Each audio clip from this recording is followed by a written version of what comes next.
Good evening. I will call this Tigard City Council and Town Center Development Agency meeting to order. City Recorder Krager, please call roll. Councillor Shaw. Councillor Singh. Here. Okay. It's Carol, I think. Sorry, let me turn this down. Councillor Wolf. Here. Council President Hu. Here. Mayor Lube. Here. Youth Councillor Vogel. Here. Will everyone please join me in the Pledge of Allegiance? To the flag of the United States of America and to the republic for which it stands, one nation, under God, indivisible, with liberty and justice for all.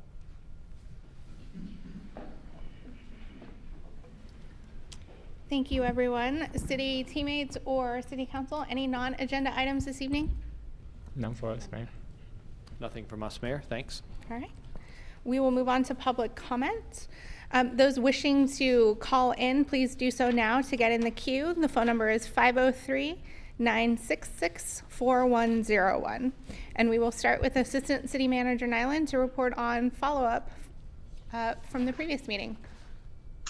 Good evening, Mayor and Council. At the February 27th Council meeting, we received 30 written comments. 4 people provided comments in person, and we had 1 caller who also called on video, but that didn't count because she called twice.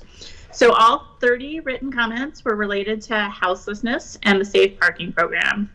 Regarding the in-person testimony, 1 spoke about the grants funding, specifically making a very subtle plug for Broadway Rose. We passed that comment along to the leads for our budget committee.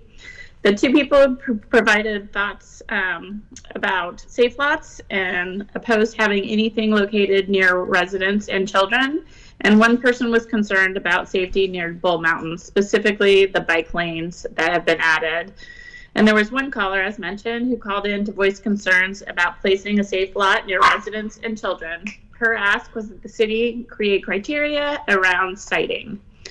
For those who have contacted us about safe lots, everyone has received a response. Because we know this is an issue that is very interested by community, we will be sending an update out this week and again on March 20th to ensure everyone is aware of Council's upcoming meeting and discussion about houselessness, which is scheduled for March 26th. Regarding the traffic concerns near Bull Mountain, a response was sent informing constituents that our engineering team has been in conversations with the Oregon Department of Transportation about adjusting the signal timing to provide additional green time for motorists approaching 99 West and Bull Mountain Road. And we will continue to monitor and evaluate that situation. So lots of comments, lots of information, and lots of responses. That's my report for this evening. Thank you. Thank you. For written public comment, we received 20 comments regarding safe lots by noon yesterday. And for in-person public comment, we have 3 people signed up. There was a protocol for public comment at the front. Please make sure you abide by it. You have 2 minutes to speak. Come on up, state your name, make sure the microphone is on. Our lights aren't working today, so we are going to put a timer up on the screen for you so you know what your 2 minutes is. And Ken Tantar, please come on up. Welcome. It's nice to see you again. It's a pleasure to be here. I had so much fun last time I had to come back.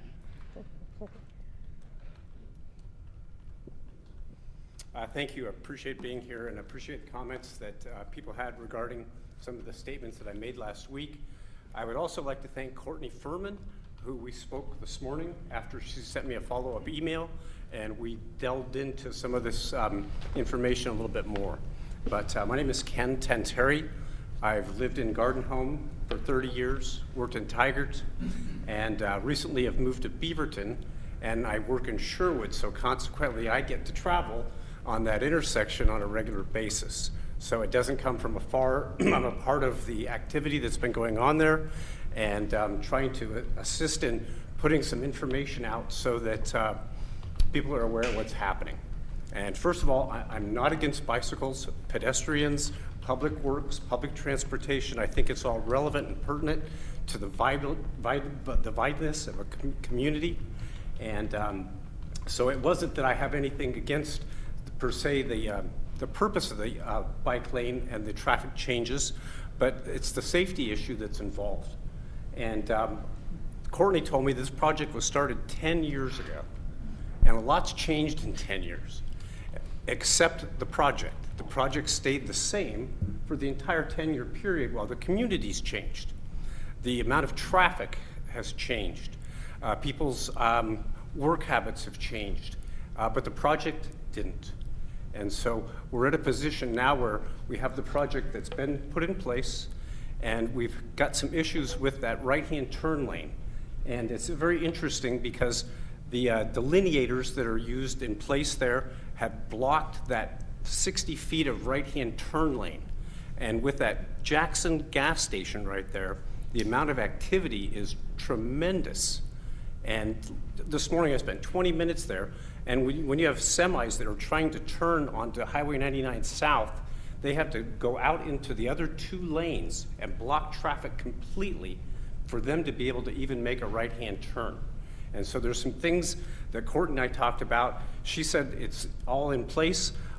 If you can get rid of the delineators, keep the bike lane, I think you'll find continued improvements in that intersection while we try to find a solution to help the bicycles if they ever come. So far, nobody has seen a bicycle at the intersection of Highway 99 Your time's up, Ken. Please wrap up. and Bull Mountain Road. Thank you very much. Thank you. Sean Murphy? Welcome, Sean.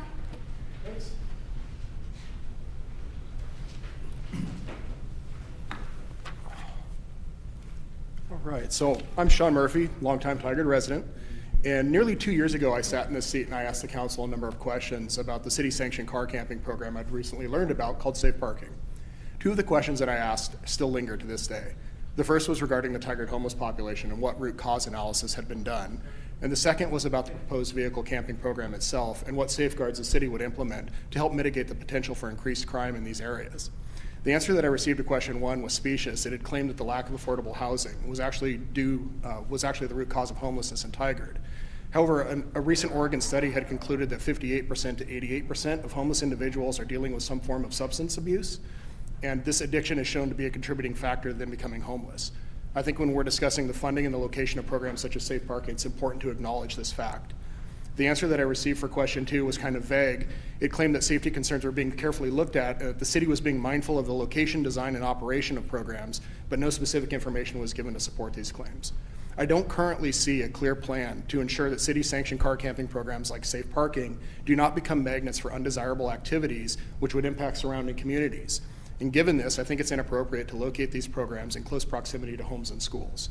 Portland has spent $1.7 billion on the homeless crisis since 2015 to 2023, and the homeless population has more than tripled in that time period. And this is despite Portland opening 4,000 affordable housing units. It seems like the subsidization of these types of programs has actually made the problem worse. I believe that the city of Tigard has two responsibilities here. I think the first is to its residents to ensure the safety and livability of their neighborhoods, because that's what makes Tigard a place to call home. And the second is to the people that the city is trying to help, by ensuring that the programs actually do what they say they'll do. Housing people in their cars in a minimally attended parking lot does not serve these responsibilities, and it's not something I would call compassionate. Even considering the most optimistic view of the numbers, the success rates of these programs maintains a solid D average. Thanks for your time. Thanks, Sean. Daniel Thompson? Welcome, Daniel.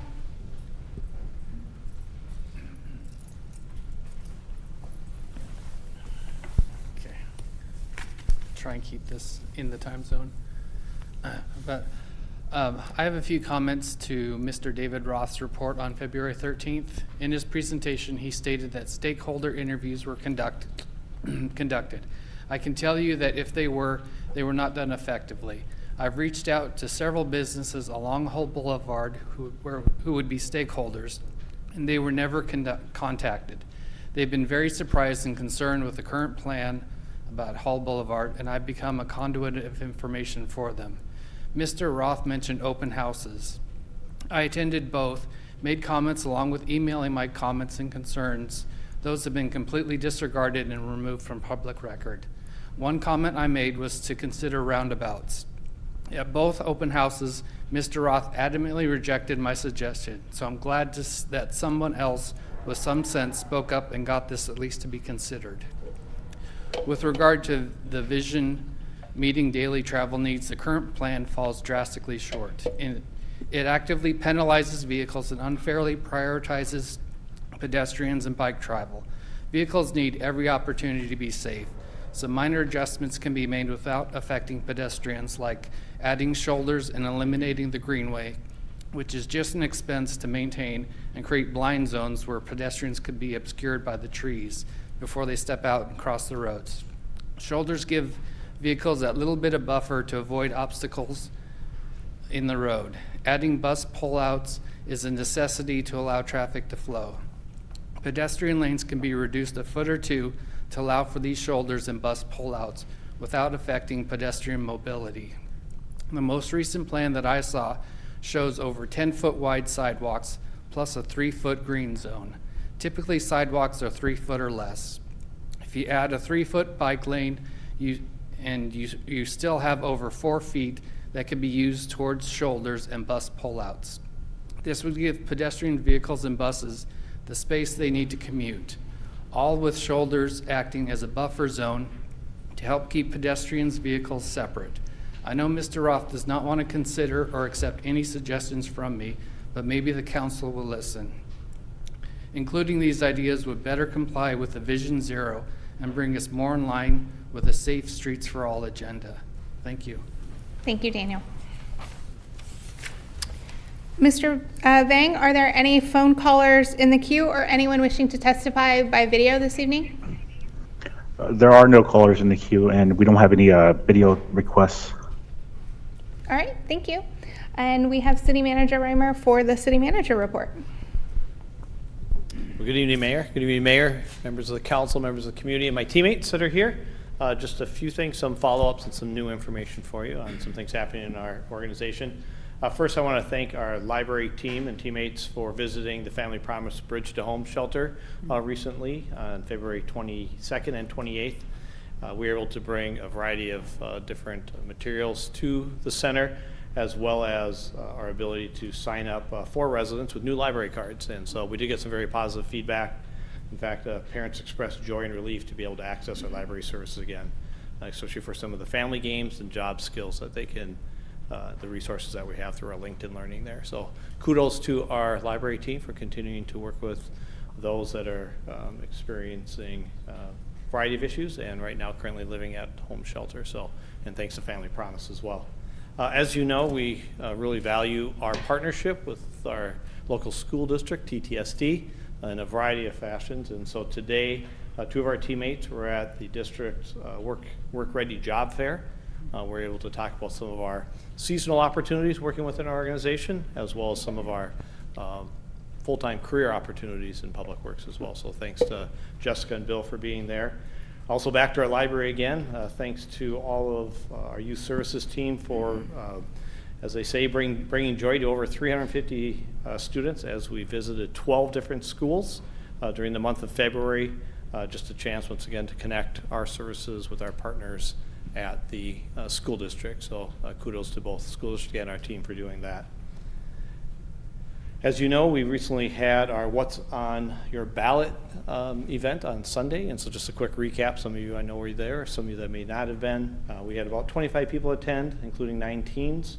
An interpreter provided simultaneous Spanish interpretation for 2 audience members. Mayor Lube spoke on behalf of our 2 ballot measures, Cassandra Olvin from TVFNR, and then Dan Forrester talked about what else would be on the ballot. So I was not in attendance, but it sounded like it was a good event, and Mayor, thanks for being there. We appreciate your leadership in that area. It is tax time, as you know, and we've been talking about the tax service through AARP that we have at the library, and we had 903 original planned spots, and those are all full. And so thanks to AARP for stepping up and providing another 84 appointments. So there's obviously a great need for this service, and so we'll have almost 1,000 appointments now at our library for tax services. Last week we also talked about our Black History Month program, Lewis and Clark and York, with a focus on York. We partnered with AARP again, and we had 24 community members attend that event, and so thanks to our library teammates.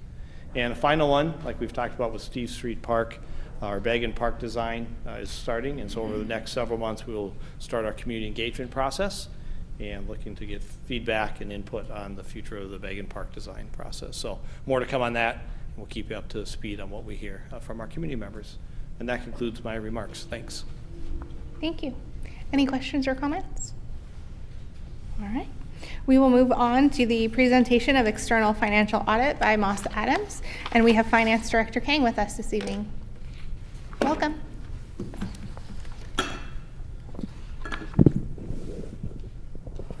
Good evening, Mayor and City Council. It's nice to see you. Eric Kang, Finance Director. Tonight I am here to introduce our external auditors who will present the results of the fiscal year 2023 audit. Joining me in this presentation, we have partner Keith Simovic and manager Harvey Wang from Moss Adams. And before we get started, we are here tonight a few months before where we would typically be to present the audit results. However, as we have shared in the past with the prior council updates, finance did go through an ERP implementation back in October of 2023, which is right in the middle of our typical audit season. So as a result of the implementation, some changes in our finance team, the audit was delayed about 2 months. But however, thankfully, we were able to receive the appropriate approvals for all of our extensions with the state, and we were able to file within the extended timeline. That being said, I am pleased to share that we were able to successfully complete the audit, and you will hear more about the results from our presenters from Moss Adams. But I do want to share with you that you'll be hearing a few audit recommendations, and I am pleased to share that we have already taken action to implement these recommendations. And I do want to emphasize that our team takes our recommendations very seriously. And before turning over the presentation to Moss Adams, I do want to give kudos to my team and all the other contributors to the audit. Going through an ERP implementation in parallel with an audit is no easy task. So I do want to give a shout out and provide recognition to my team and all the hard work that they've put in. And with that, I'll turn it over to Keith to walk over the presentation of the audit results. Perfect. Thanks for that, Eric. Appreciate that introduction. Hopefully everyone can hear me okay. Again, I'm Keith Simvic, a partner with Moss Adams. Happy to be here, Mayor Lube and fellow council members. This is our annual chance to present before you on the final audit results and give you a chance to ask any questions that you might have on our process or the final results. I will say we did have a chance already to meet with the city's audit committee. Very much appreciate the audit committee's engagement in this process, as they've been very involved in this each year that we've been involved, and we really appreciate that. Not all of our clients go to the length of setting up an audit committee, and we definitely believe that's a very important best practice, and we really appreciate that engagement in this process. And so we went through this presentation already with them last month in a lot more detail than we'll go through tonight, but this will give you kind of the highlights that we went through at that meeting. Go ahead and advance the slide, a couple slides actually. The next one is just our quick agenda. Perfect.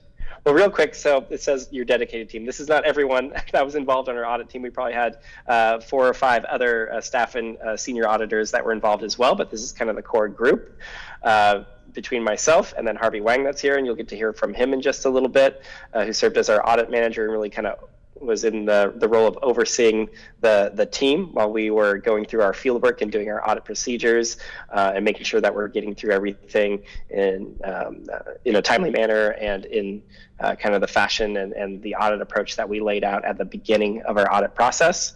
I serve as the engagement reviewer and partner overall, so my role really is to take responsibility for the audit as a whole, sign off on all of our final deliverables, and make sure I'm reviewing all of our team's work papers and making sure that we're following all of our professional standards. Kevin Muller-Liley, he is a senior manager that's also dedicated to our government services practice, just like myself and Harvey. So he really only works with local governments just like us. And he served as what we call our concurring reviewer. You can think of that as a QC role. It's one that our firm requires on every audit that we do, that we have someone that's really not otherwise involved with this engagement, right? They are not there in meetings with your finance staff at the city. They are really there to come in as kind of that cold reviewer and look at certain key work papers papers of ours and key deliverables, making sure, again, that we're following all of our professional standards. We've done our risk assessment appropriately, and really they're coming in without any other kind of biases as well. So happy to have Kevin serve in that role again this year. Go ahead and advance the slides. I know there's a lot of words on this page, so I'm not going to go through all these in detail, but this is just a kind of a quick refresher on all the different deliverables that you can expect to receive out of this process. So when you hire an independent audit firm to come in and do an audit of the city, there's a number of different kind of reporting mechanisms that we have to deliver each and every year. Boxes 1 and 2 are related to really just one deliverable, probably the deliverable you might be most familiar with. That is our audit report over the fairness and accuracy of the city's financial reporting, which is called, and you can see in the acronym there, the ACFR, the Annual Comprehensive Financial Report, which is a mouthful, so we call it the ACFR now. And the city goes forth each and every year and submits that to the Government Finance Officers Association, the GFOA, for their certificate of achievement and excellence in financial reporting. So the city has been successful in receiving that award for a number of years. I don't know, Eric probably knows off the top of his head exactly how many years the city has received this award in a row now, but it's decades. I know that at least. So very good news there. That's something that's not required. Not every city does that. It requires additional items that have to go into that report, and your city and your team, your finance team there, they've got the chops and the know-how to be able to kind of take it to that extra length, obtain that award each and every year. So very good news there. And our audit report kind of helps in that as well, through all the testing that we do, tracing back to actual substantive documentation, right? We're making sure that we can see that there's documentation supporting the numbers that are within your ACFR report. So are there invoices? Are there check receipts, check disbursements? Are there contracts and agreements and other things, just to make sure that what is being recorded and reflected for the city as of June 30th, 2023 portrays a clear and accurate picture of the city's financial records as of that point in time. Box 3 has to do with a separate report that we have to issue because we perform the audit in accordance with government auditing standards, just slightly different than the corporate normal audit standards that we go through. This requires that we issue this separate report, and we have to note right there, and that gets attached to your ACFR, if we had any major instances of internal control deficiencies. So things that we would call a material weakness in internal controls, or significant deficiency in internal controls, or any major non-compliance with areas that we're looking at. Those are the types of things that have to get reported in that separate report. So a little bit different than corporate audit standards, where that might not get attached front and center in your actual financial reporting there. So that's a separate report that we issue.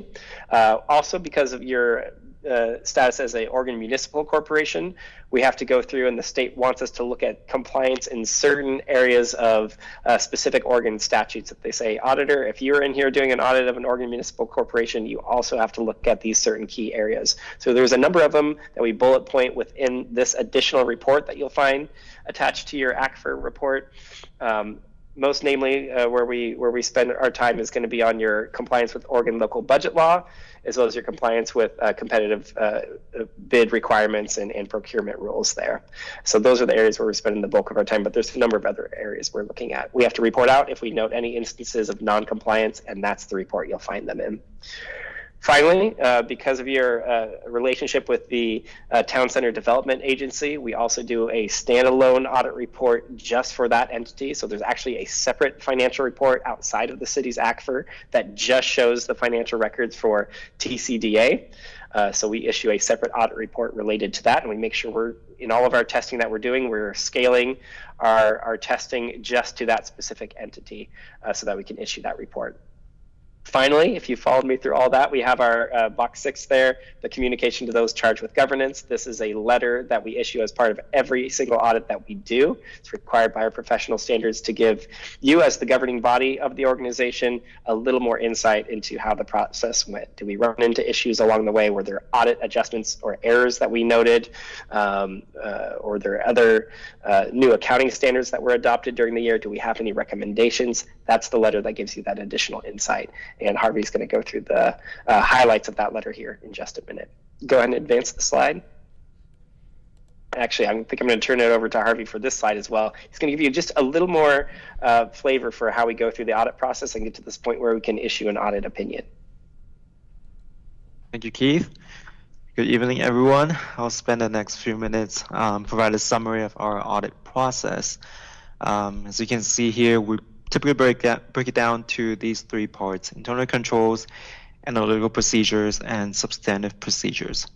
For internal controls, so on the front end of the audit, we first assess the design and operating effectiveness of the city's internal controls in various audit cycles listed below. The goal is to identify any weaknesses or deficiencies that could lead to any material misstatements in your ACFR, or determine whether we can obtain any control reliance for the audit. The process includes understanding the city's processes and controls, and then corroborate with different walkthrough procedures. So example of this would be the city requires pay rate changes to be approved, and in that case we'll look at the appropriate approval on the personnel action form for our selected samples. The next two parts are what we call substantive testing, to test the actual balances. The first method is analytical procedures, where we identify relationships, trends, or patterns that may indicate any potential risk of misstatement to your balances. And typically we do this over revenue and expense accounts. Analytical procedures are actually done throughout the audit. We first do it in the beginning to see if there are any significant year-over-year changes. And then during field work, we use it to test the specific account balances. And then at the end, we come back to it and see if there are any unexpected adjustments that would change our audit conclusions. And lastly, substantive procedures is another way that we can gain evidence on the completeness and accuracy of your ACFR. These include testing the underlying transactions by looking into, or by vouching to the invoices, or we confirm certain balances with third parties. Next I'll pass back to Keith to talk about our audit reports. Perfect. So thank you, Harvey. On this next one, this gives you kind of the overview of all those different reports that I mentioned initially. What do the actual final reports say? So for your report over the fairness and accuracy of your financial statements for both the ACFR and then the separate report for TCDA, we're giving what's known as, in our audit speak, an unmodified or clean opinion on those financial statements. So that's exactly what you're looking for. Any third party that needs to see these as well in connection with any of your debt agreements, any of your outstanding bonds, any third parties that need to rely on your financial statements, they want to know that, hey, has the city had an independent auditor come and do an audit of the city in the last year, and if so, did you receive a clean opinion? This is a very important piece and helps in the city's bond rating as well. So very good news there. That's exactly what you would come to expect in this process. So even though, as Eric mentioned, hey, this is a little bit later than typically the financials are ready and that you're able to file with the state and we're able to complete the audit, this is still very, very good news and what you want to see in this process there. So even with the delays, it's not like the quality of the end product is impacted at all. So very good news there. For our government auditing standards report, that one that I mentioned where we would note, did we have any material weaknesses or significant deficiencies in internal controls or instances of non-compliance? We didn't have any findings to report there. So a very good, straightforward report. That's what you want to see. And finally, for that report on compliance with certain Oregon state statutes that we have to look at, the only item that you'll see that's noted in there is one compliance item related to a budget over expenditure in one of the funds during the year. So I mentioned that we have to look at compliance with Oregon local budget law. If there's any over expenditures in any of those funds, we have to note that as well. I'd say this is probably one of the most common areas where we have items we have to note in this report for our client base. And again, I work with a lot of Oregon local government clients, but this is something that you'll see within the report. Outside of that, we didn't have any other items to note within that report. So pretty good news overall. Go ahead and advance the slide. And I think this next one, I turn it back to Harvey for our communication to those charged with governance. He's going to go through some of the highlights here. All the bullet points you'll see on here kind of correspond back to different paragraphs within our communication to those charged with governance. So we're going to hit up some of the highlights there that we already went through with the audit committee. All right. So I'll provide a little bit context on each of these items are required for us to communicate with those charged with governance. So the first one is our responsibility as the independent auditor under the auditing standards, and that is to formally express an opinion on whether the financial statements are prepared in all material respects in accordance with generally accepted accounting principles, and it also includes consideration of internal controls over financial reporting, but not on the effectiveness of those controls. And then the last one is, if we do come across any significant matters, we're responsible to communicate those to you. The second bullet point is on significant accounting policies, which are disclosed in the footnote of the ACFR. And during fiscal year 23, the city adopted GASB Statement 96, which is a new standard that requires putting the value of subscription-based IT arrangements on the books. So the standard also requires additional disclosures to be added to describe those activities. But overall, there are no material impacts to the financial statements from this adoption. And then accounting estimates are also included in Note 1. Those are prepared by management or based on their knowledge and experience about past and current events, and then also assumptions about future events. So some of those key estimates are the useful lives of those capital assets that the city has, how they get depreciated, as well as those actuarial assumptions used in the calculation of, let's say, the pension liability. The next four are pretty self-explanatory. Good news, we don't have any audit adjustments to the audit. We're not aware of management reaching out to another accounting firm or consultant to get a second opinion on certain situations. We have no disagreements with management on accounting, reporting, or auditing matters. We didn't encounter any difficulties during the audit. Management was very transparent in providing the documents we requested. And then lastly, we do have a few observations and recommendations from the audit. None of those rise to the level of material weakness. And like Keith mentioned earlier, went over those with the audit committee in the February meeting. Keith, do you have anything to add to those observations or recommendations? No, yeah, they were all kind of in the realm of what we would call a best practice. So that's where you want to see these things come out of the audit, that they're at that level. And typically what we're seeing with our experience with the city is they kind of stay at that level, and each year they're getting addressed, right? So we're not having a lot of repeat items from year to year, so that these things don't grow into bigger issues later on, where then we may classify them as a significant deficiency or material weakness. So your team, as Eric said, takes these very seriously. They address them, they make the changes, and they're proactive about addressing internal control issues for new types of transactions and new things that pop up from time to time. And of course, with the Tyler implementation, this is definitely going to be a focus going forward, is how that internal control environment is set up now under that new system. So that'll be something to look out for in future audits. All right, go ahead and advance the slide. And just a big thank you to everyone involved in this process. A lot of documentation that we ask for that's provided, hundreds if not thousands of pieces of documentation, I'm not sure, but it's a lot. And I'm sure Eric and his team can attest to that. But everyone was very helpful along the way.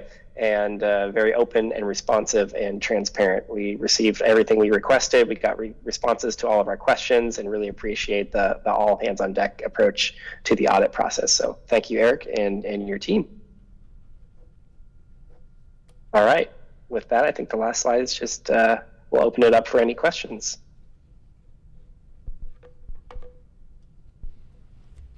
Thank you.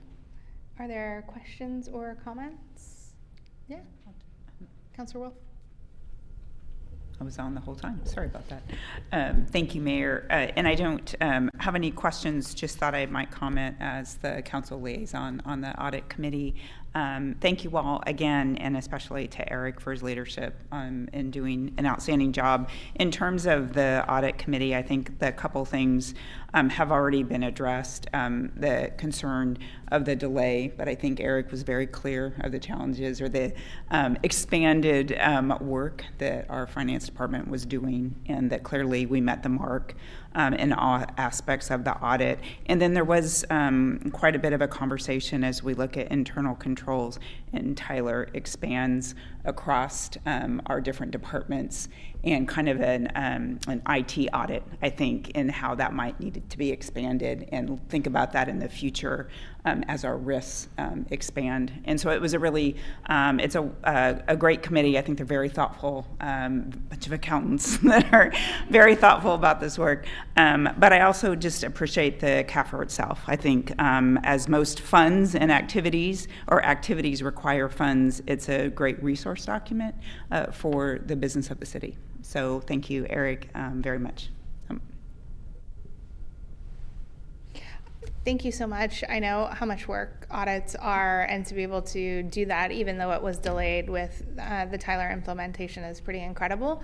And I'm always so proud that, you know, our city's finance team is so helpful and eager to learn and eager to make changes. And as a finance person, I certainly understand advice on best practices, but I think maybe for our community, if you could give an example of maybe one of the best practices they suggested, so there's a better comprehension perhaps of the discussion that took place, that would be really helpful.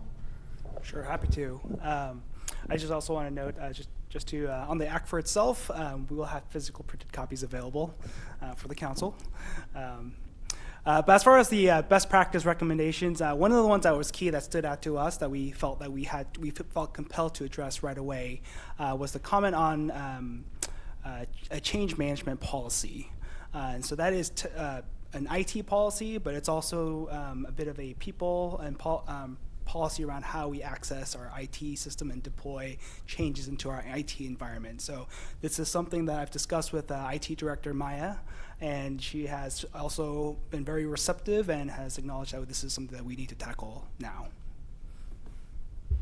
Thank you, that's really helpful. Also, as the previous audit committee liaison, I know that Moss Adams has done an incredible job for us for a long period of time, and I was just curious, are we looking for putting an RFP out anytime soon? I think we delayed it the last year because of everything going on, and I just was wondering. The contract does expire this year, so that would be something that we would consider pursuing, or we will be pursuing. Excellent. So I just want to extend my thanks to Moss Adams, who've been great partners, especially through the challenges of the pandemic. We had many conversations, so thank you for all of your hard work and ensuring that, you know, we're responsible with our taxpayer dollars. Are there any additional questions? No? Seeing none, thank you so much. Thank you. All right, thank you. And we will now change to the Town Center Development Agency, and we have a joint meeting with the Town Center Advisory Commission. So I'd like to welcome everybody to come on up. We have TCAC Chair Gabe Velasquez and Vice Chair Elise Shearer to give the presentation. Once you come up, if you could start by introducing yourselves, that would be wonderful, so we can get to know all of you. Hi, I'm Gabe Velasquez, Chair of the TCAC.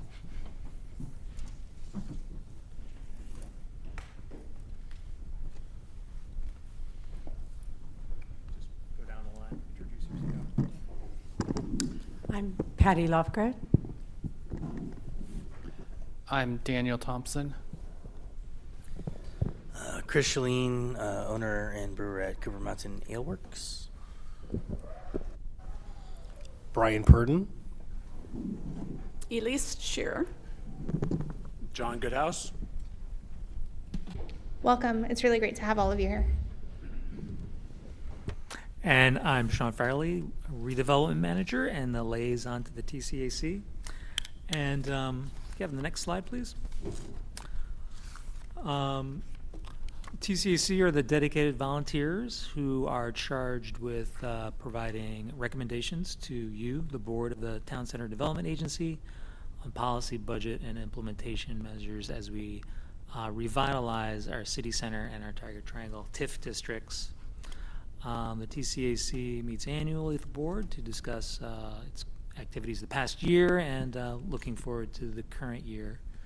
And so for anyone who may be watching at home, this map displays the 2 TIF districts, tax increment financing.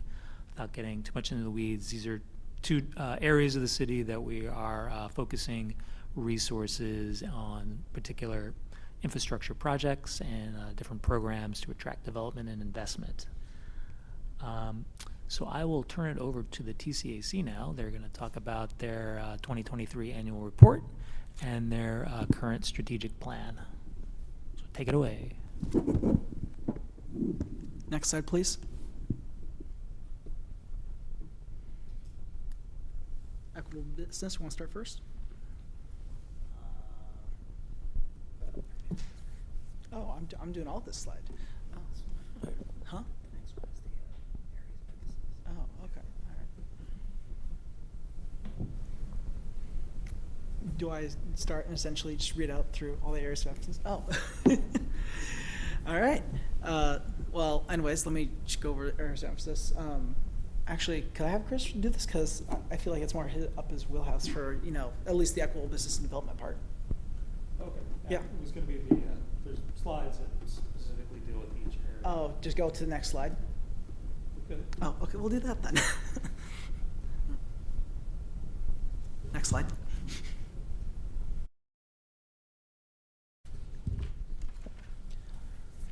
Okay, so I'm new to presenting for this area of emphasis for the TCAC.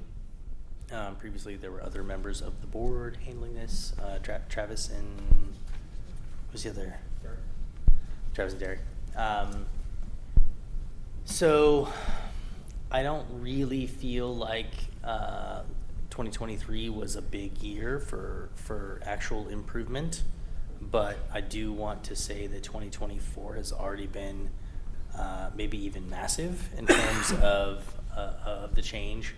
So I'm less concerned with the things that we really feel like we want to talk about and where we're trying to go versus just kind of giving some accolades to people who are willing to come downtown and start businesses and put themselves out there and serve the community. You guys may have already seen we have a new Mexican restaurant right in downtown, just opened in the last month. That's a pretty big improvement, I think, to the state of food and dining on Main Street. The business there previously was struggling for a long time, and to see revitalization and a new set of faces come in and invest in the community is wonderful. We have the new chocolate shop, Liberius, down, I suppose that's considered the north end of town. Wonderful business, making really delicious confections and chocolates and things for everyone. Pretty specialty thing that we definitely have not seen in the past in this area. That's pretty exciting. I have recently been told, because it's in my building, that we have a butcher shop coming into the south end of town, where the Pro Design Solutions previously was. It's going to be a relatively lengthy build out. There's probably a lot of permitting and such coming, but that is signed and moving forward, is my understanding. And there are 3 to 4 additional businesses working with various parts of Tigard downtown business owners, building owners, and the TDA as well as DCAC to try to find the right spot for them. So there's some pretty big things coming. I just want to say to go back one slide. We're actually on the wrong slide. There we go. Oh, it was there for a while. I saw it. So I think everyone can read. I don't think there's a lot of value to me reading a slide. I think that there's actually a lot to celebrate for the businesses that are coming to downtown right now. I think there's starting to be the feeling like investing is possible and profitable at this point, whereas in the past few years it's just been tough. It's been tough. SBA loans are very hard to come by, and the rates are very high, so it's not been the right feel for a lot of people to start new businesses. But people are popping up, people are investing, people are putting themselves out there, and I personally am impressed. Next slide, please.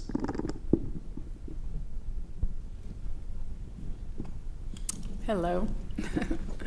Connectivity and access. Last year, we wrote letters that for the RAISE grant for Phase 1 of 72nd Avenue.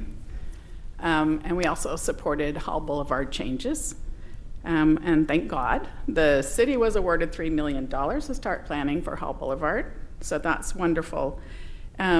We talked about the downtown connectivity program and the wayfinding that we're introducing that's coming up shortly. Let's see. And we haven't had too many new connectivity issues. I know we have ideas out there that we want to connect, like the Tigard Street Trail, that we want to bring that further down Hall Boulevard behind the library. There are other regional issues coming up that we're going to be looking at in the future, but other than that, right now we're still very focused on 72nd Avenue improvements because the Tigard Triangle is developing and growing, and we need to make those improvements sooner rather than later. That investment is so important, and we appreciate you doing that. Of course, we are advocating for our pedestrians. We're advocating for safety. We're advocating for our bicyclists, and we know that those people are very important. We're not just advocating for vehicles. We have all these modes that we have to advocate for, especially in our downtown and in the Triangle. So we wrote 2 more letters this year and signed for 72nd Avenue project, and again for Hall Boulevard in support. And hopefully, maybe another $3 million will come through this year. We don't know. We're hoping. I know it might be tabled till next year for more funding. We have done some walkability research, ad hoc personal, walking around downtown Tigard and the Triangle, trying to figure out how can we better connect? How walkable is it really? I took a long trek from where I live off of Johnson Street by Woodard Park with a neighbor all the way up and around Hunsaker and around that neighborhood, trying to figure out the best way to get across in locations and how to get back down to Tigard. And it's not easy. 217 is a big barrier. So we're very excited about the wayfinding, this new signage that's going to be coming out, and the technology solutions to encourage multimodal connectivity between and within the TIF districts. And I'm hoping in the future that we'll get more explanation of that, so we understand all the things that are coming through with technology. But right now, we're just excited. So thank you. Next slide, please.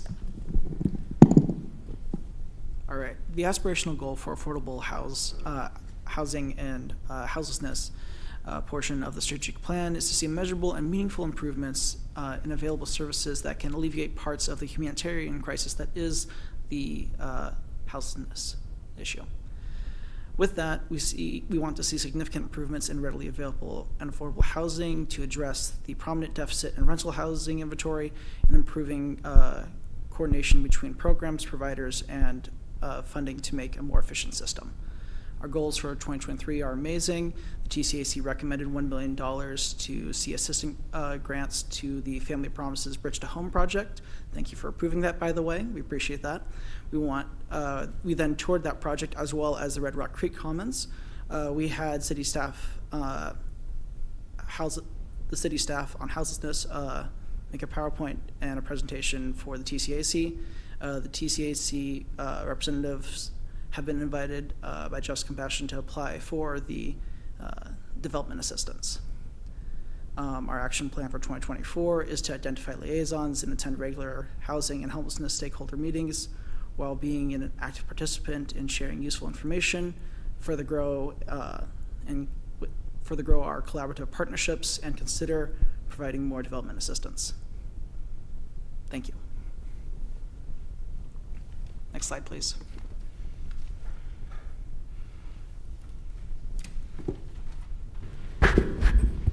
Thank you so much. Are there questions from the City Council? Or, I'm sorry, the Town Center Development Agency. Directors, do you have any questions? I even wrote it in really big letters to remind myself. Yeah. Director Shaw. Great.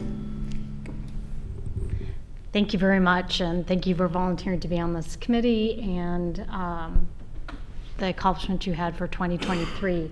And excited to see what your 2024 action plan looks like. In particular, with the equitable business development, you had mentioned there's kind of 3 activities. One is advocacy and support for business owners, and one to see if you could give an example of what that support and advocacy would be, and then I had 2 other follow-up questions. So this may be colored somewhat by the fact that I'm also on the board of the TDA, and we do a lot of work in this space, both for existing business owners as well as potential business owners for the downtown. We get together with a lot of different groups of the existing folks. We meet with people who are looking for new locations pretty frequently, probably minimum of once a month, but oftentimes multiple times a week, to try and connect people with either the owners or the property managers of various locations to make sure that they have the resources necessary to at least get moving. We brought in translators to help communicate with business or with building owners that do not have English as a first language. We've just done a lot of, it's just connectivity. It's just saying like, hey, this is the thing that's missing. We think this is the thing that's missing. Let's try and bring in that kind of resource to the conversation to make sure that everybody's on the same page and that we can try to move things, forward in general. And, at this point, I think the set of people that we have is very committed to the vibrance of downtown. So it feels like we've got really good momentum. It feels like we've got really good direction on everything. So, it's really just about having a couple more interested parties kind of show up. We're calling people too. We're saying, hey, would you be interested in bringing your ice cream shop to Tigard so we can have our children play in that and have, ice cream. Obviously that's mostly taken care of at this point, but, still looking at other options to make sure that it's, fully fleshed out and solved. Thank you. And I misspoke earlier. It's like committee, I meant commission, so apologies. But go ahead. One other barrier we see, and we've talked about some of the meetings, is with the funding and the grant funding for businesses, is the businesses always don't know that's available. So maybe making it part of the business application or when someone goes to the site and looks at it. And sometimes the other barrier sometimes for businesses is they have to put that money forward and they get reimbursed the 80% or whatever it is for that grant money. And sometimes that's hard for someone to really do that. So maybe re-looking at that program where maybe they only have to put that percentage down, and then the rest of it's funded by the city, because that's also a barrier sometimes for people that may not have the lending or the resources to get that. So that can be a barrier sometimes as well. Great, thank you. That answers my what are your barrier questions. The other question is planning for unconventional business opportunities. Could you give an example of what unconventional would be? I'm sorry, I did not write that, and I don't know. That's okay, I can get the answer later if you have one. We're very fortunate to have the Ping Pong Palace down here. That's an unconventional business. And to have more recreational, family-oriented businesses can be very unconventional, because then you're relying on the recreational use of a facility. So that would be awesome if we could get something that's more family-oriented. Ping Pong Palace is great if you want to take lessons, family, adult, or if you want to compete. But for families to get together, hang out, play, we have the arcade place. There's no, and we've got Ping Pong Palace. Otherwise, there really aren't many opportunities. Ballroom dance. There just isn't a whole lot in the downtown for a family. So that's what we're hoping to is build more family stuff. Bring ice cream. Ice cream and ping pong. I know, ice cream is coming. And piggyback on that, and Chris can kind of second this, one that not unconventional businesses, but unconventional thinking. The barrier that the TDAs run into or so forth is buildings. Some of these buildings are not to good repair. They have mold in it, things like that, and it's hard for tenants to get in there, and the building owners don't want to repair it. So there might be some kind of process to think about what can be done with these TIF money, where one thought maybe was is that the city buys it, brings up the good repair, and then sells it back or something. But that's one of the barriers for a lot of these buildings is they need a lot of work.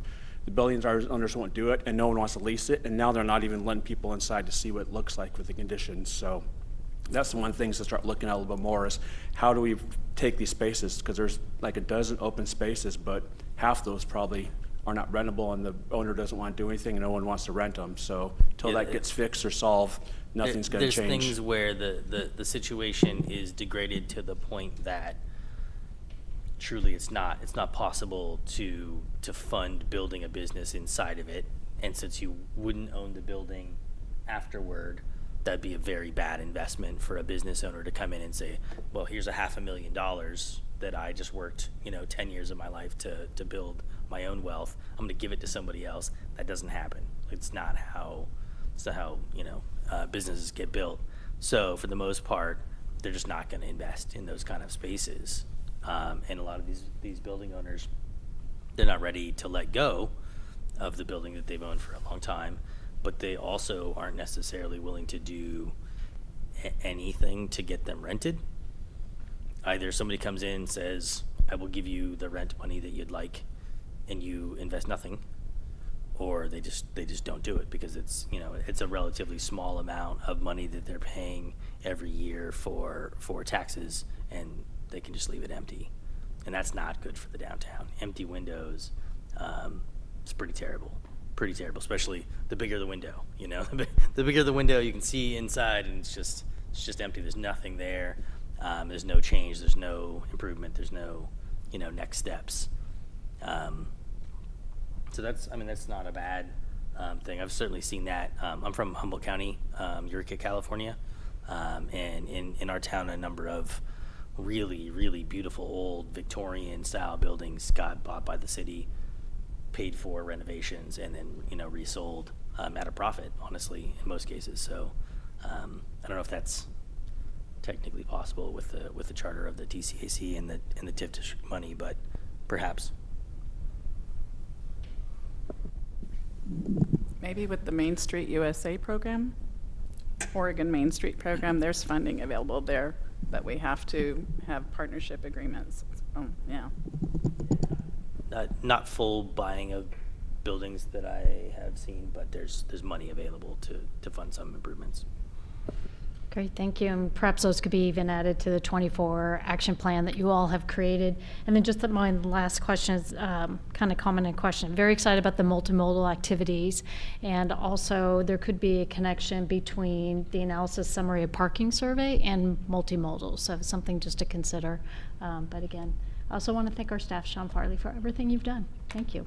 So with that, Mayor, I conclude my questions. Thank you. Council Director Hu? Thank you, Mayor, and or Chair Lube, and thank you for the Commissioner. I just want to comment that watching you work for the past year, I'm really grateful for how seriously you take the work, that's in front of you, and and how hard you work. And the first meeting you were talking. Well, the first and second meeting, you were already talking about key performance indicator. I was like, oh my gosh, they really set the goals and they want to meet the goals. So thank you so much, and for providing community voice that that feedback to the council or the board. So going back to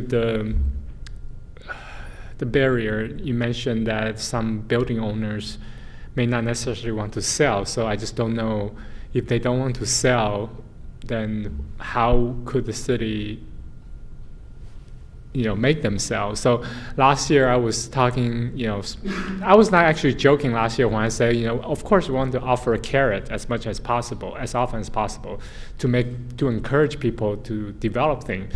But I'm not averse to sticks, right? So, but I have not heard anything about possible sticks, so maybe that's something to consider. I don't know. That's a good idea, but if we have money, and even if we have money they don't want to sell, then maybe it's something we need to think about. So, but anyway, thank you, and yay, ice cream! I'm so excited. Thank you. I will add, I've asked about a vacancy tax, which other jurisdictions across the country do use in these situations. So because carrots have not worked, that is a stick you can use as a mechanism. But it hasn't gone much farther. But we can, if that's something that I think the council wants to look into, if this is truly a problem in downtown, we can certainly direct the city teammates to look into that. So I guess that would be I'm seeing some general head nods. Yes. Can you look into, and yes, Elise? I was just going to ask also about potential code enforcement, because if a building is not habitable, not tenable, then there's code issues that are being violated that we need to bring it up to standards, and those are things that I don't know how the city could go about doing that, but I know that's something. Usually it's a complaint-oriented type situation.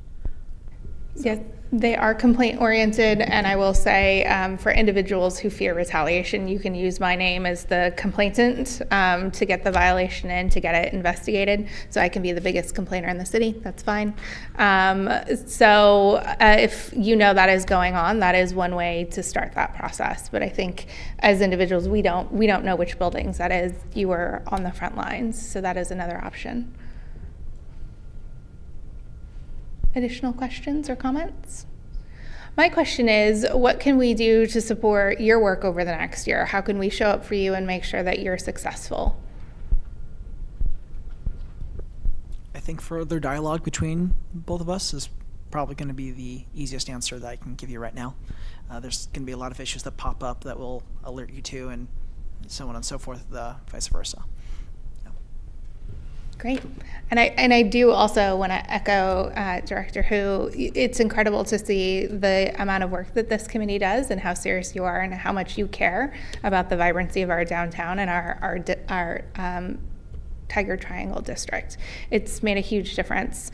I remember when I first moved to Tigard, driving through downtown and just being like, oh, it looks completely different now. It has a completely different set of businesses who are down there and really getting more vibrant. And so thank you for all of the hard work that you do to contribute to that. You are making a difference in Tigard. Thank you. Thank you. All right. Any additional questions or comments for us? No? Thank you so much for being here, and we're always available if you have any questions or need us for anything. The next item on the agenda is the Downtown Wayfinding Plan briefing with Redevelopment Project Manager Fairley and Project Manager Healther.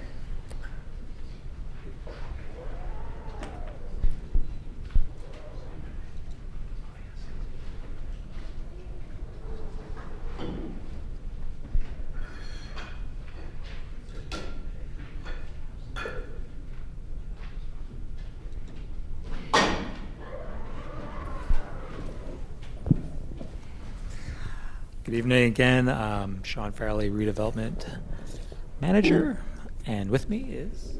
Good evening. My name is Danelle Hother. I am Project Manager with Community Development. I've been with the city for about 7 weeks now, so I'm very excited to be at my first meeting, so thank you for having us. Here tonight to present the project that you just heard about, the Wayfinding Project in downtown. Next slide.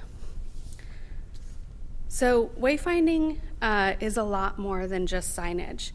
A good walking and bicycling environment requires not only sidewalks, bike lanes, and safe roadway crossings, but also an easily navigable network. We have selected Alta Planning and Design as our consultant on this project because they specialize in creating signage and wayfinding systems that reflect the natural and built environment, provide meaningful and attractive wayfinding tools, and minimize visual clutter. Wayfinding is much more than just signs. Wayfinding draws you through spaces, and wayfinding draws you to places. Wayfinding elements are the breadcrumbs of recognition, confidence, and identity. Next. The principles that guide the development and implementation of a wayfinding system are that we connect places by facilitating travel. We keep information simple so that it can be understood quickly and easily. We want to maintain motion so signage can be read without stopping. We want to be predictable so that signage patterns become predictable and recognizable. And we want to promote active travel by helping people to realize that they can walk and roll to the places they want to go. Next. In addition to our principles, we are guided by the standards, and the plan and the final design will comply with the manual on uniform traffic control devices and the requirements within that. One of the elements that is of particular consideration here is that we do have an allowance under the community wayfinding section that we can use enhancement logos and coloring specific to the city. Yay. Not just the green signage that you see in the center of the slide there. We do get to add a little bit of our own personal flair. Next. The elements that we're going to be talking about, we've got standard fundamental tools where we have decision signage that clarify routes and options, confirmation signage that will be placed after a turn or intersection. We have turn signage placed before a turn and helping users stay on a designated path. Next. Enhanced tools include a gateway, monument, or identity sign that will define the entry to a distinct neighborhood or mark trailheads, access points, and landmarks. Information kiosks provide system maps and navigational information, and they're most effective when placed in plazas, rest areas, or other locations where users may congregate, rest, or enter a trail or path. We do have one in downtown right now. It's at the crossing of Fano Creek Trail and Main Street. We were looking to add secondary access signs which mark entry to trails or paths where limited user traffic may not necessitate as much information as a kiosk. Pavement markers that reinforce route directions, bicycle positioning, intermodal cooperation, and system branding. Mile markers that reinforce the branding and orient users along off-street trails or paths. And then at intersections, they orient off-street trail users at street crossings and inform vehicular traffic of trail crossings. And then fingerboards clarify route options when 2 or more routes converge or at complex intersections. Next. Our planning process is laid out nice and easily month by month here. We are still working with our designer in the background review, making sure that they have all necessary information, including our city plans, ordinances, and GIS layers, including what signage we already have in place throughout the city. Next week, we'll have our kickoff with city staff, where we will review the scope and schedule, discuss specific goals and concerns, conduct a field review and review of existing signs and structures. We'll discuss future development and the impacts of those developments on our plan. We'll identify major destinations and locally designated landmarks. In early April, we'll have our visioning exercise. This will be the first time the entire wayfinding advisory team comes together as a whole, where we will work with the entire wayfinding advisory team, including designation and review of visual preference surveys and samples of wayfinding branding. And then the outcome of this conversation will inform our concept development. The concept development will take place during the month of May, and where our consultant will identify and create 3 design concepts or sign families with color, scale, and sample text images. Our wayfinding advisory team will have a look at those 3 design options one more time before we take this to public review. And you can see that June and July are our public review and public design option spaces, because we in the city have a plethora of public events that will be great opportunities to engage with community members as they are coming to and enjoying the city for other reasons already. After that, we will have a draft plan created. The consultants and the wayfinding advisory team will work to come to a preferred theme based on the public feedback sessions that we conduct in June and July. And then from there, we'll create the final plan, and presentation of the plan will happen in October or November. Next slide. This is just a visual representation of the project overall. Next slide. The final deliverable will be a wayfinding and branding plan that will include design drawings, sign placement plan, and a cost estimate for the phase 2, which will then be fabrication and installation of the signs. So I do want to clarify, this is just the planning portion of the project. Fabrication and installation will come at a later date. Next slide. This is an example of what a branding plan would look like. Here we can see all of the design elements and a style guide for the fundamental and enhanced tools that we already discussed. Next. Here's an example of design drawings with specifications for the fabrication of signs, including all of the materials as well as installation guides. Next. Example of what a wayfinding sign placement plan looks like with a grid view of the city.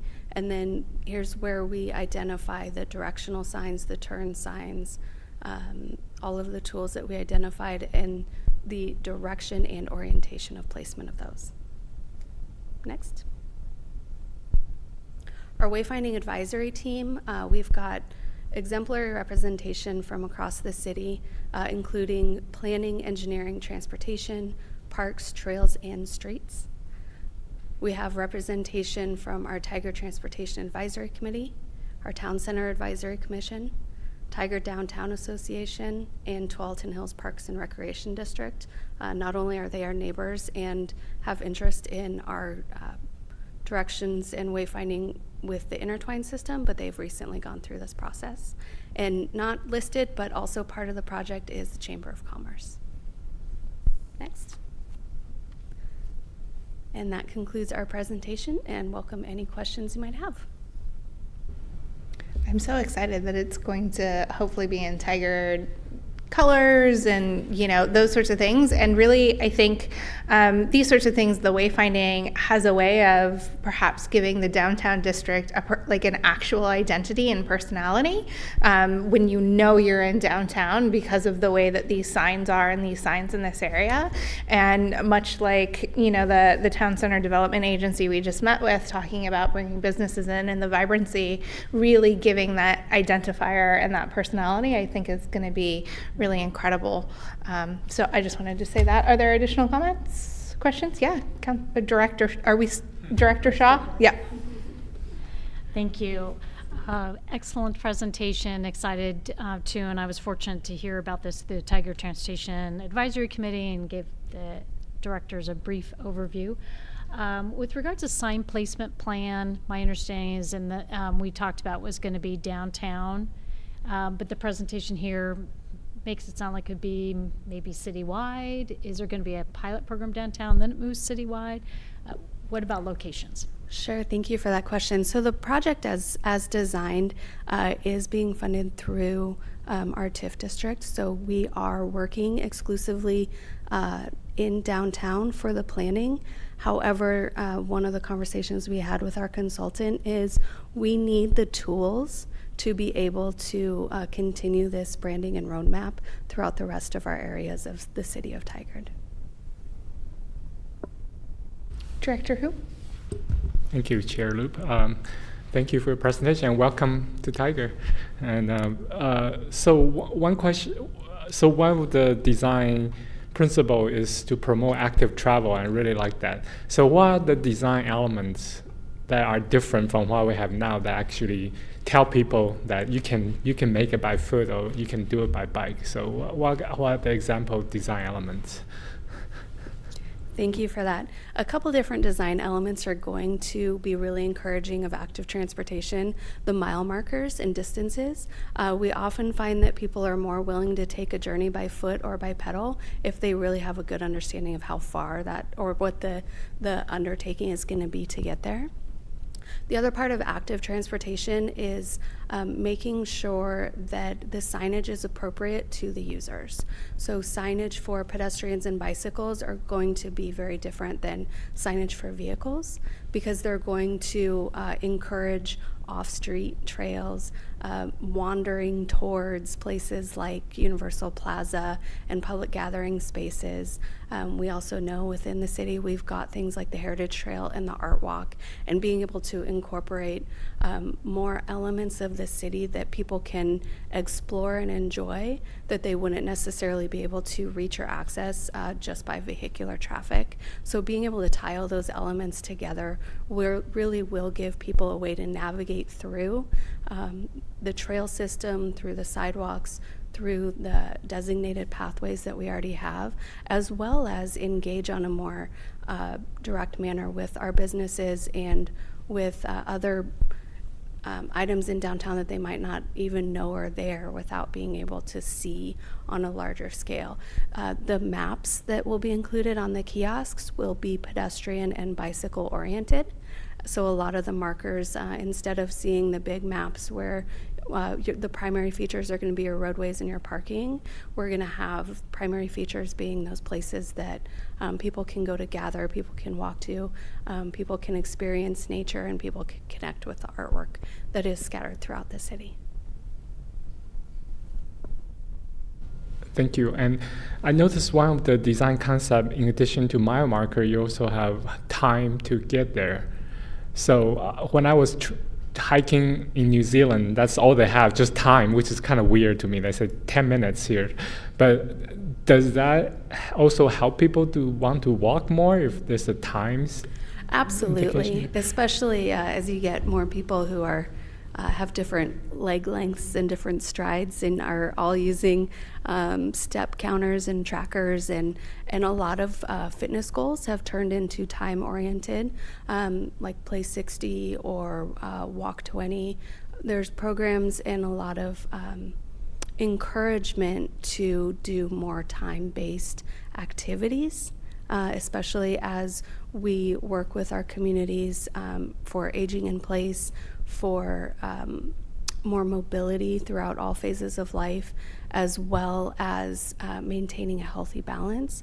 Time-based distances, I know it's an oxymoron, but time-based is an appropriate way to also communicate with those, especially when we're talking about when you go to New Zealand, there's so many different understandings of distance, and distance can be a lot of different things depending on the terrain or how many crossings there are. So time gives that recognition of the commitment as well. Yeah, thank you so much. And in New Zealand, they use metric system too. So, yeah. So thank you. Youth Director Vogel, Yeah, we can go with that. Thank you for all this information. I just did want to ask if you guys were planning on, or if maybe it was, I don't know if it was mentioned or not, and if not, totally fine, just if you guys are planning on having any youth representation at all through the Wayfinding Advisory Team, and just thinking about like people that are under the driving age, just thinking about how they would be using it and if they have opinions to implement. We haven't yet, but absolutely welcome that and would like to connect on how we can make that happen.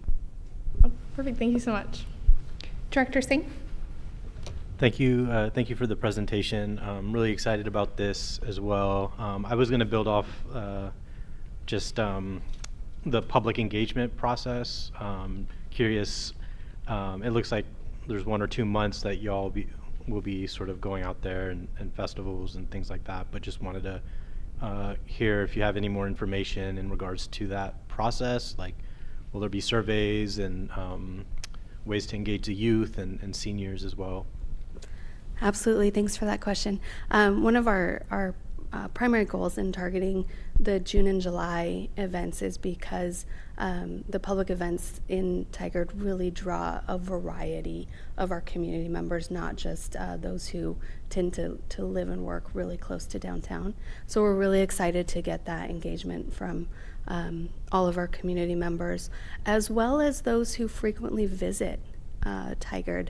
Wayfinding is a great tool to attract tourism as well. So in addition to having representatives available at some of those large events, we also host a community development get-together about every other month, and we will be featuring this project at our June get-together. And then there will also be an online component for a visual preference survey that our consultants will be designing. And so the visual design, with 3 different design options, and then based on the comments and feedback that our designers get, they can take the elements of those 3 that are kind of stand out. So the 3 designs, it's not going to be a pick your favorite and that's the winner. They're really looking to understand preferences on design elements, on shape, on color, on texture, so that they can look, and the final design will be a combination of not only the elements that people have indicated they really like, but also making sure that it is going to fit within the city standards of what we're looking for our branding plan. Durability is a really big one, making sure that we not only can we move forward with the fabrication and installation, but also we have the means and capability to maintain whatever we put up. So there's a lot that happens between the design and the public feedback, but we're gonna, as much as we can in June and July, make sure that we get the community in a space where we can get that feedback. Yep. Director Hu? Sorry. When you say durability, I'm just curious. Are there any newer technology that can prevent or at least make graffiti removal easier? Not that I'm aware of, but that's also really why we have a variety of representation on the team as well. So we've got engineering and streets represented on the team, because they know what is working and what's not with normal street signs. And we really look to make sure that we're in compliance with what the design standards are for the rest of the city as well. Yeah, I think it depends on the kind of sign, and I know there's like a sacrificial coating you can put on something, so if it gets graffiti, then you can take that off. But I don't know that there's been any big strides in getting rid of graffiti. I look forward to that question being answered and learning something about coatings in the future. Thank you so much. This is, I think, a really exciting project, and appreciate you briefing us on it. I'm excited to look at the 3 elements and participate in that as a community member. Well, thank you so much. We have no non-agenda items or executive session this evening, and I would entertain a motion to adjourn. Chair, I'd like to motion that we adjourn. I second that motion. It's been moved and seconded. All those in favor of adjourning, please say aye. Aye. Any opposed? Thank you so much. Good night, Tigard. We are adjourned.